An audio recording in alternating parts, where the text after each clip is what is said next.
The vast, sun-bleached asphalt of the supermarket parking lot shimmered under the midday glare. It was a typical tableau of suburban life. The rumble of shopping carts, the distant chime of a car alarm being silenced, the murmur of conversations blending into an ambient hum. Cars, ranging from practical sedans to oversized SUVs, maneuvered for spots, their drivers focused on the task at hand: groceries, errands, the rhythm of the everyday. But away from the main flow, near a weathered brick wall bordering a patch of neglected grass, existed a pocket of stillness often overlooked. Here, almost swallowed by the indifference of the bustling scene, sat a homeless man. His posture spoke of weariness that went bone deep. His clothes, layered and worn thin in places, offered little comfort against the elements or the hard pavement. A faded baseball cap shadowed his face, hiding eyes that likely held stories few would care to hear. Propped against his knee was a piece of cardboard, salvaged from some discarded box, bearing a simple, poignant plea written in uneven block letters. "Help me, my best friend." That friend, a medium-sized dog of indeterminate breed, lay curled at his feet. Its fur was matted, dusty, a testament to life lived rough, yet its eyes, a warm, intelligent brown, observed the surrounding activity with a calm alertness. There was a quiet dignity about the animal, an acceptance of its circumstances. Their bond was a silent language, spoken in small gestures. Every so often, the man's calloused hand would drop to rest on the dog's back, fingers gently stroking the coarse fur. The dog would respond with a sigh of contentment or a slow, trusting dump of its tail against the concrete, a small percussion note in their shared solitude. This wasn't mere companionship. It was a lifeline, forged in the crucible of absolute despair. He remembered the night weeks ago, vividly. The biting wind that sliced through his inadequate layers, the gnawing cold that seemed to seep into his very soul. Fever had raged, leaving him weak, disoriented, adrift in a sea of loneliness. He had truly believed dawn would never come for him.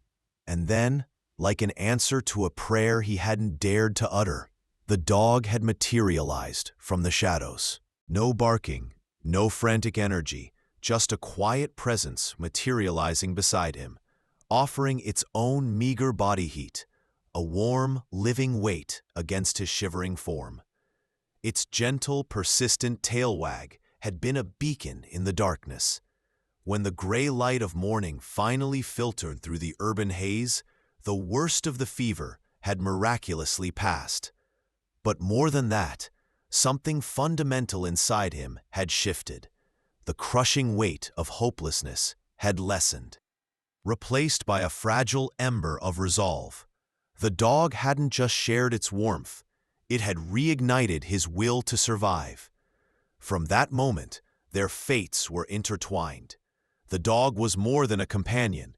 It was his shadow, his confidant, his furry, four-legged reason to keep breathing, to face the indifference of another day. They existed together in their secluded corner, carving out a fragile peace, utterly oblivious to the storm that was about to break over them. The peace was violently torn apart. A guttural, aggressive roar erupted nearby, the unmistakable sound of a high-displacement motorcycle engine being pushed hard. It wasn't the smooth purr of a touring bike. This was raw, untamed noise that demanded attention, echoing harshly off the surrounding buildings. Heads snapped up across the parking lot. Shoppers paused mid-stride. Mothers pulled their children closer. The motorcycle, a heavy cruiser dripping with chrome and radiating aggression, fishtailed slightly as it braked near the supermarket entrance, then swung in a wide, deliberate arc, its path aimed directly towards the quiet corner. The sheer volume and menacing presence seemed to suck the air out of the immediate vicinity. The engine throttled down, but didn't die, settling into a low, throbbing idle that vibrated through the pavement, a predatory growl promising trouble. The delicate bubble of shared peace around the man and his dog trembled violently, stretched thin, and finally burst. The rider cut the engine, plunging the immediate area into a sudden, tense silence. A vacuum where the roar had been. A heavy, almost palpable presence settled over the corner. A figure swung a leg over the bike, landing on the asphalt with a thud amplified by heavy boots. He was tall, broad-shouldered, projecting an aura of physical intimidation. His leather jacket was scuffed and faded, bearing the marks of countless miles and perhaps a few confrontations. Denim jeans, thick and grease-stained, covered muscular legs. He moved with a swagger that bordered on belligerence. With deliberate slowness, he pulled off a scratched, full-face helmet, revealing a face that looked like it had weathered more than just the elements. Deep lines bracketed a mouth set in a permanent sneer. His eyes, cold and hard, swept across the parking lot with undisguised contempt before landing, inevitably, on the most vulnerable target, the man and his dog.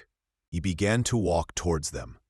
Each step was measured, heavy, resonating on the pavement like a drumbeat counting down to conflict.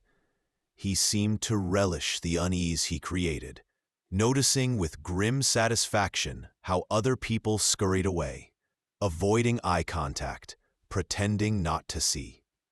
He stopped directly in front of the homeless man, close enough to invade his personal space, casting a long shadow over him and the dog.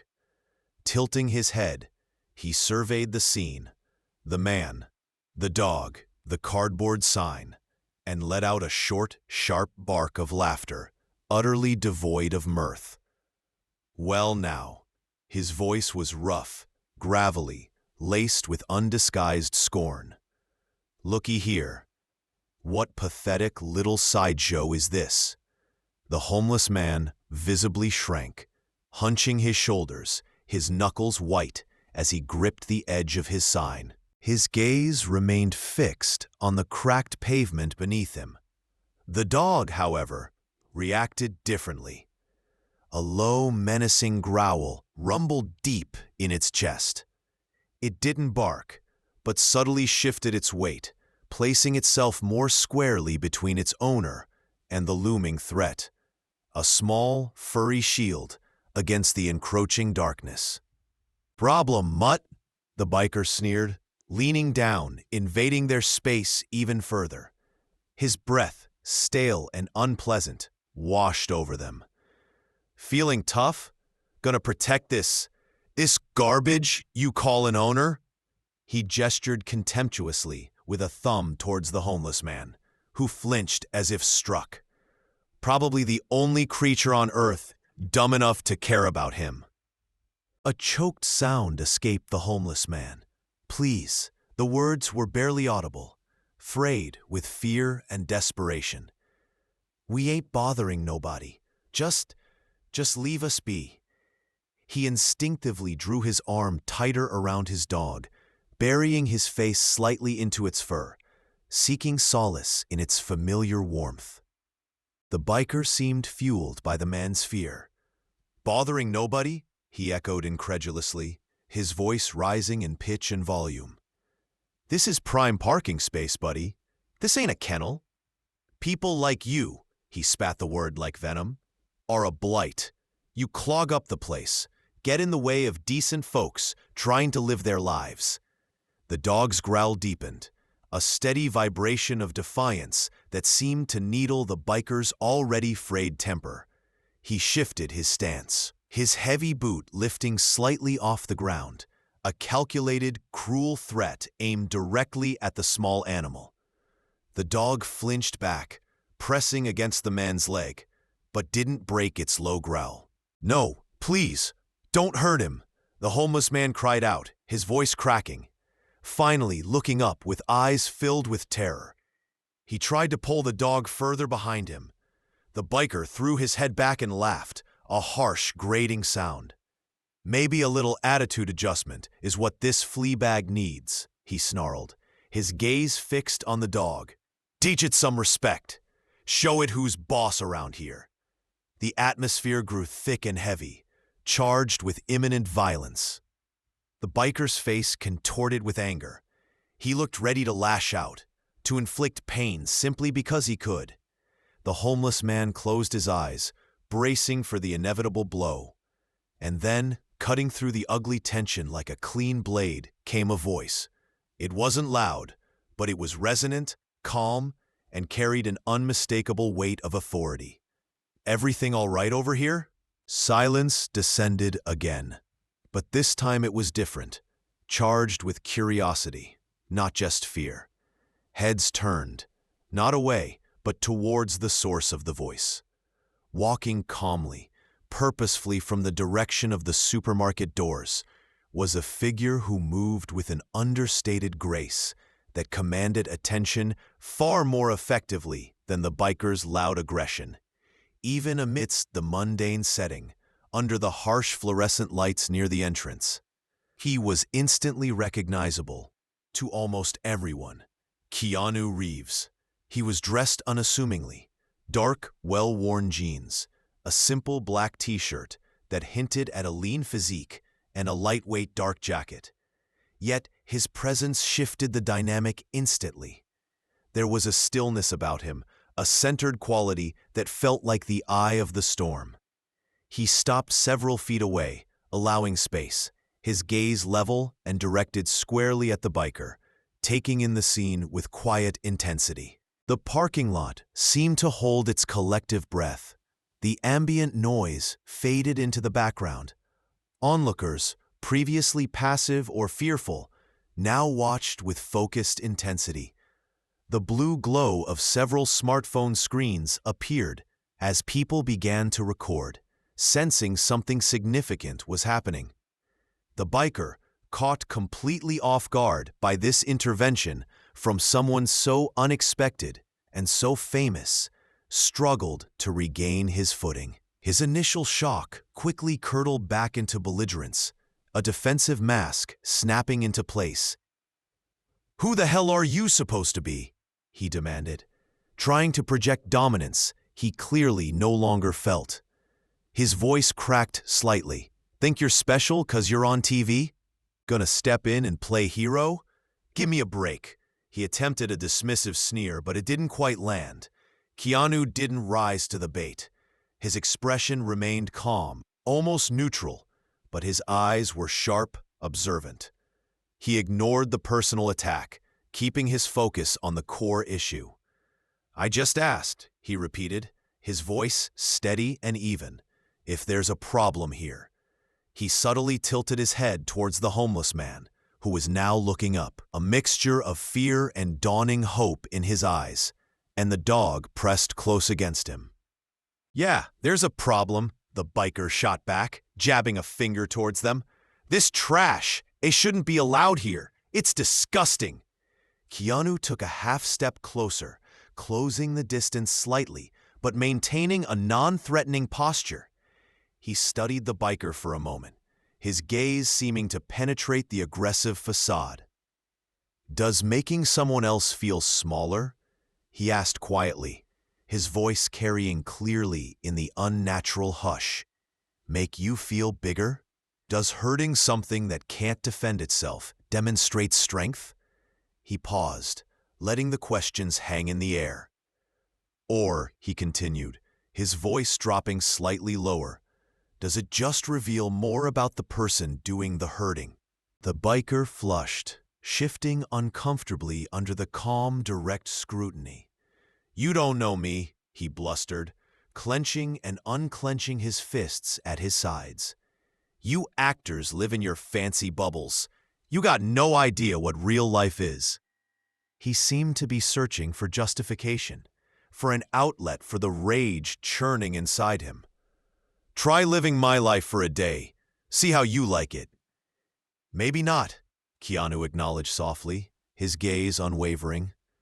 "But I see the anger in you. And I see where you're choosing to direct it." He took another slow breath, his eyes briefly flicking to the biker's slightly unsteady stance, the faint flush on his cheeks. And getting behind the wheel of that, he nodded towards the motorcycle. After drinking, that's a choice too, one that affects everyone. The direct mention of drinking hit a nerve. The biker recoiled as if struck. "You accusing me of something?" he snarled defensively, though a flicker of apprehension crossed his face. "You got no proof."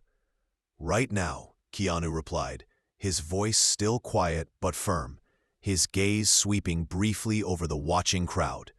"What everyone here is witnessing, it speaks volumes. Your choices right now are telling a story." The tension stretched taut, vibrating like a plucked wire. The biker looked trapped, cornered by quiet reason and public attention. He glanced wildly around, his eyes darting from Keanu to the crowd, then back again. He opened his mouth, then closed it, seemingly lost for words.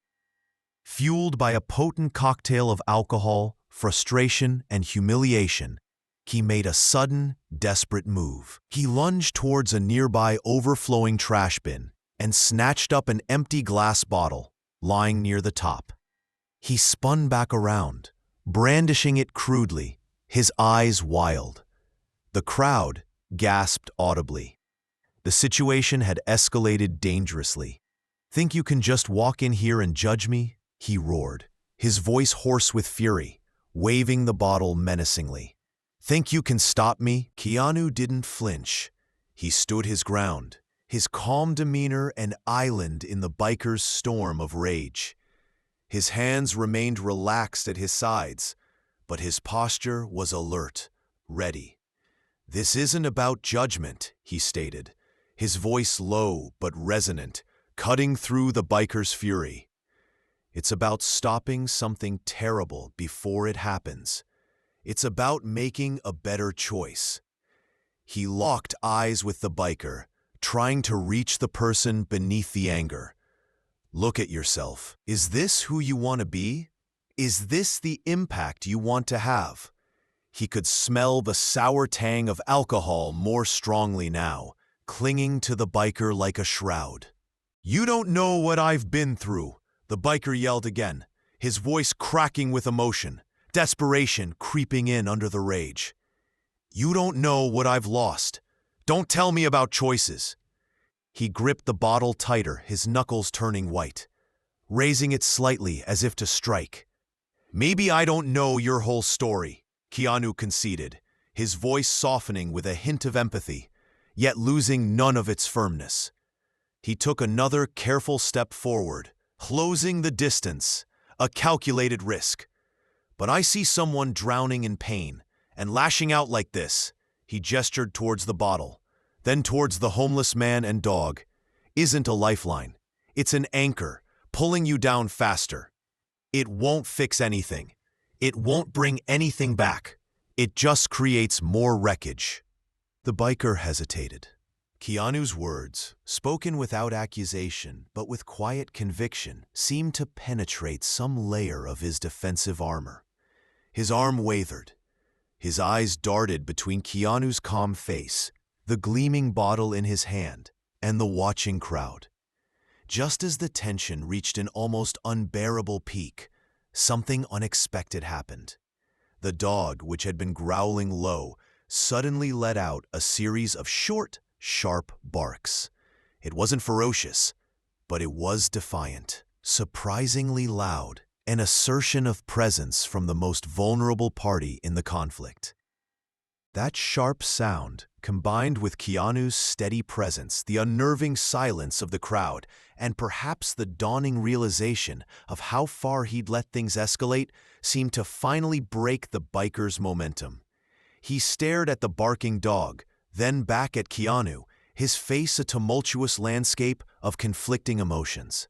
The fury seemed to drain away, replaced by a weary, bitter resignation.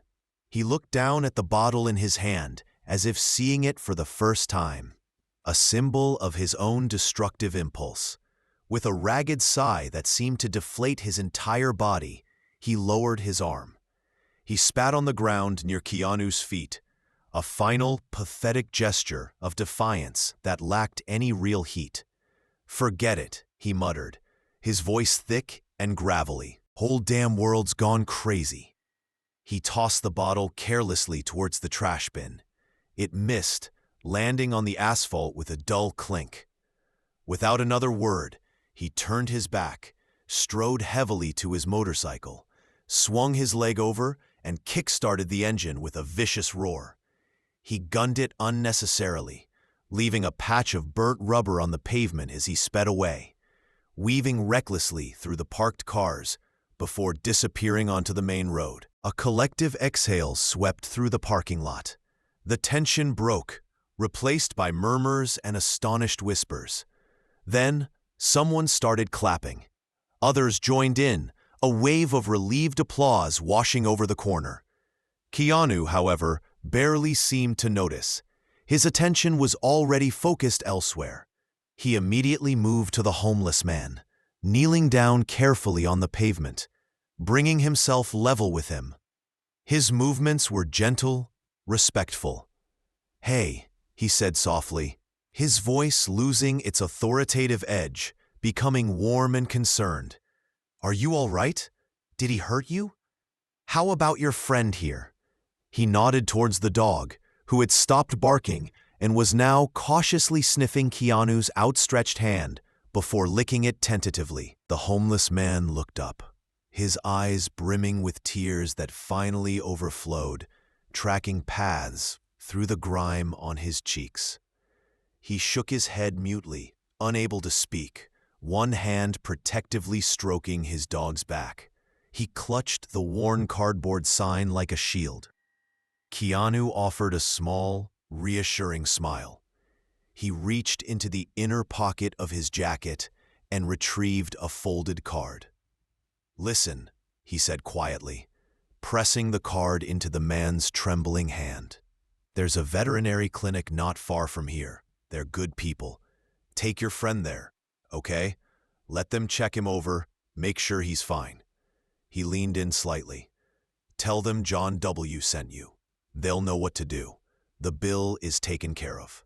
The man stared down at the card, then up at Keanu, his expression a mixture of disbelief and overwhelming gratitude. "Thank you," he stammered, his voice thick with emotion. "God bless you." He clutched the card tightly, a tangible piece of hope in his hand. Keanu simply nodded, his eyes conveying understanding and compassion. He gave the dog another gentle pat on the head, whispering, "Take care of him." Then, with the same quiet grace with which he had arrived, he stood up, gave a brief, acknowledging nod to the nearest onlookers, and walked away, disappearing back into the mundane flow of the supermarket parking lot as unobtrusively as he had emerged. As the curious crowd began to disperse, returning to their cars and their errands, the homeless man remained sitting on the pavement, the dog pressed close against his side. He looked down at the small, brave animal, then at the card in his hand. In the vast indifference of the world, a moment of profound kindness had pierced through the gloom. It was a stark reminder, echoing in the now quiet corner of the parking lot, that compassion, whether offered by a global superstar or felt in the unwavering loyalty of a furry companion, possesses a quiet, transformative power capable of illuminating the darkest corners of human experience.